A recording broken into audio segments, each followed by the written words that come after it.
అయితే చాలా ఆనందంగా ఉంది. ఎంతైతే కష్టపడ్డామో అంతకన్నా ఎక్కువ బంపర్ మెజారిటీ వచ్చింది.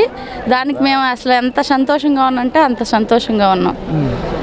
అయితే అభివృద్ధి కోసమే ప్రతి ఒక్క ఓటర్ ఆలోచించింది ఏంటంటే మన రాష్ట్రానికి రాజధాని లేదు. మెయిన్ అదే కాన్సెప్ట్. ఆ రాజధాని మనకి ఎలా అయినా కావాలి, మన ఆంధ్ర రాష్ట్రం గుర్తింపు పొందాలి అని చెప్పేసి ప్రత్యేక హోదా కావాలి మనకి అని ప్రతి ఒక్కళ్ళు ఓటేశారు. అలాగే గెలిచారు. మన ఆశలకు అనుగుణంగా ఆయన కూడా అంతే విధంగా మనకి చేస్తారు పాలన అని ఆశిస్తున్నాం. మోసం చేసి గెలిచారని చెప్పేసి వైసీపీ నేతలు అయితే విమర్శిస్తున్నారు. ఈ విమర్శలు మీరు ఏ విధంగా చూస్తారు? వైసీపీ వాళ్ళు అంతకుముందు గెలిచారు, అప్పుడు మేము అలా అనలేదు కదా. మేము తీసుకున్నాం, ప్రజాపాలన తీసుకున్నాం. అంటే ప్రజలు ఓటేశారు, గెలిపించారు అని చెప్పేసి మేము అలా ఫీల్ అయ్యి సైలెంట్గా ఉన్నాము. వాళ్ళు అలాగే ఉండాలి. ప్రతిపక్షం కూడా లేకుండా పోయింది అంటే ఎంత వ్యతిరేకతతో ఉన్నారో మనకే తెలుస్తుంది. దీన్ని బట్టి అర్థం అవుతుంది కదా ప్రజల తీర్పు ఏంటనేది. వైసీపీ ప్రభుత్వంపై వ్యతిరేకత ఏం లేదు, ఇది మొత్తం ఏదో ట్యాపరింగ్ చేసి గెలిచారని కూడా కొన్ని వార్తలు అయితే వస్తున్నాయి. ఈ వార్తలపై మీరు ఏ విధంగా సమాధానం చెప్పారు? ఏమండి, జగన్ గారు గెలిచిన తర్వాత 3 రాజధానులు అన్నారు, కనీసం ఒక్క రాజధాని కూడా చేయలేదు. గెలిచిన తర్వాత టీడీపీ కట్టడాలు ఏ అయితే ఉన్నాయో, ప్రభుత్వ ఆస్తులు ఏ అయితే ఉన్నాయో అవి కూలదోసుకుంటా వచ్చారు. టిట్ ఫర్ టాట్ లాగా చేశారే కానీ మనం సీఎంగా వచ్చాము ప్రజలకు ఏదో మేలు చేద్దామని అయితే లేదు. పథకాలు అన్నారు, అమ్మఒడి అన్నారు, 1 సంవత్సరం వేశారు, 2వ సంవత్సరం టెక్నికల్ ఇష్యూస్ అన్నారు, వేయలేదు. ఒకళ్ళు అందరికీ ఇస్తామన్నారు, అందరికీ ఇవ్వలేదు. కనీసం ఒకళ్ళకి కూడా ఇవ్వలేని పరిస్థితి. కొంతమందికి ఇచ్చారు, కొంతమందికి ఇవ్వలేదు. దాన్ని చూస్తే రేట్లు పెంచేశారు, ఒక్క రోడ్ లేదు. ఏపీలో వెళ్ళండి, ఏదన్నా ఒక రోడ్డు కానీ, ఒక అభివృద్ధి కానీ, లేదా లేబర్ వర్క్ కానీ ఏదన్నా జరిగిందా? ఏదీ జరగలేదు. ఇసుక చూస్తే 2 సార్లు ఆఫ్ చేశారు. ఇంకా ఎలా రాష్ట్రం ఎలా అభివృద్ధి పొందుతుంది?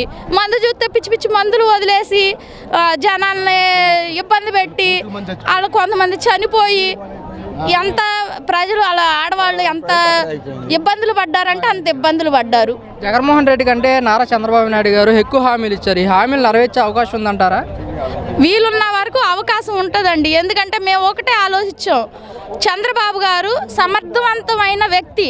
ఆయన మేధావి, చాలా మేధావి.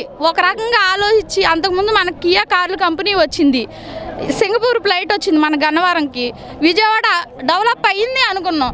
ప్రజలు మరి ఎందుకనో తీర్పు ఒక 5 ఏళ్ళు జగన్మోహన్ రెడ్డి గారికి అవకాశం ఇచ్చారు, కానీ అభివృద్ధి ఏం లేదు. ఇప్పుడు అది తెలుసుకొని వాళ్ళ తప్పాలు తెలుసుకొని భారీ మెజారిటీతో బాగా గెలిపించుకొని ఓట్లు వేశారు. అదేవిధంగా గెలిచారు కాబట్టి చేస్తారు, ఆయన పని చేస్తారు ప్రతి ఒక్కటి. కాకపోతే ఇప్పుడున్నది ఏంటంటే ఆర్థిక వ్యవస్థ బాగా దెబ్బతినింది. లోటు బడ్జెట్లో నుంచి అంటే రాష్ట్రం విడిపోయి 2 ముక్కలు అయ్యి దాన్నే అంతవరకు లాక్కొచ్చిన చంద్రబాబు గారు ఇప్పుడు చేయలేరా? ఈ హామీలు చేయలేరా? చేస్తారు, ప్రతి ఒక్కటి చేస్తారు. కాకపోతే కొంచెం లేట్ అయితే అవ్వచ్చు. ఎందుకంటే జగన్ గారు ఏం ఆస్తులు ఎవరికి ఏం తాకట్టు పెట్టారో తెలీదు, ఏం చేశారో తెలియదు కదా. ఆర్థిక వ్యవస్థ అయితే చాలా దెబ్బతినింది అన్నారు. దాన్ని బట్టి మరి జగన్మోహన్ రెడ్డి గారు పథకాలు ఇస్తే శ్రీలంక అవుతుందన్నారు. ఇప్పుడు చంద్రబాబు నాయుడు గారు ఎక్కువ పథకాలు ఇస్తున్నారు కదా, ఇప్పుడు ఏమవుతుందని చెప్పేసి కూడా వైసీపీ నేతలు అయితే ప్రశ్న చేస్తున్నారు. ఈ ప్రశ్నకు మీరు ఏ సమాధానం చెప్తారు? ఏం సమాధానం చెప్తామంటే ఇప్పుడు వరకు మనకు పరిశ్రమలు లేవు, ఐటీ కంపెనీలు లేవు, ఏమి లేవు. అంతకుముందు మేధా వచ్చింది, SCL వచ్చింది, అది ఐటీ కంపెనీలు, అది లోకేష్ గారు తీసుకొచ్చింది. అలాగే ఏదో ఒక పరిశ్రమలో ఏదో ఒకటి తీసుకొచ్చి మన డెవలప్ చేస్తారు. అంతేగాని శ్రీలంక అవడమో ఇంకోటి అవడమో ఏది అవ్వదు. మన రాష్ట్రం అనేది నవ్యాంధ్రప్రదేశ్ అవ్వాలని కోరికతో చంద్రబాబు గారు ఈ వయసులో కూడా కష్టపడి బయటకు వచ్చారు. లేకపోతే ఆయన ఇంట్లో ఉండలేరా?